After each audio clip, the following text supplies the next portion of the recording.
गांव का नाम था सूरजपुर। शांत, सुंदर और साधारण। वहीं रहता था एक लड़का आरव। आरव बहुत होशियार था, लेकिन उसकी एक आदत उसे पीछे खींचती रहती थी। वह हर काम को कल पर छोड़ देता था।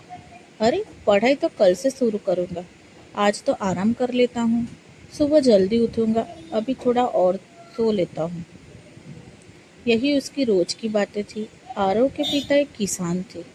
वह सुबह सूरज निकलने से पहले ही खेत में काम करने निकल जाते थे।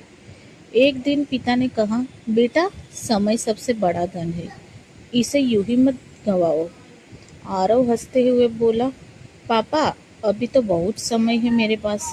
दिन बीतते गए, महीने बीतते गए, परीक्षा का समय आ गया। अब आरव घबरा गया। किताबें खोली, लेकिन दिमाग खाली था।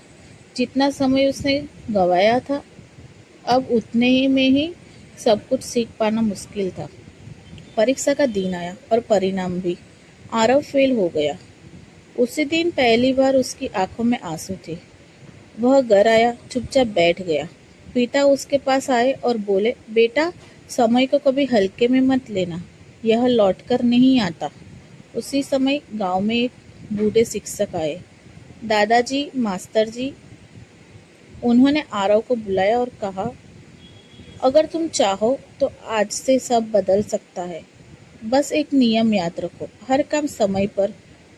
अगले दिन से आरव ने अपनी जिंदगी में बदली।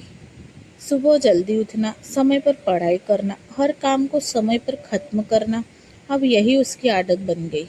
धीरे धीरे उसका आत्मविश्वास लौटने लगा।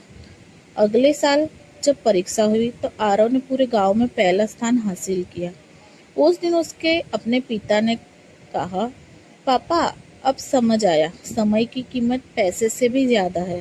पिता मुस्कुराए और बोले, समय को पहचानने वाले ही जीवन में आगे बढ़ते हैं। यही स्टोरी से हमें सीख मिलती है। समय सबसे कीमती धन है।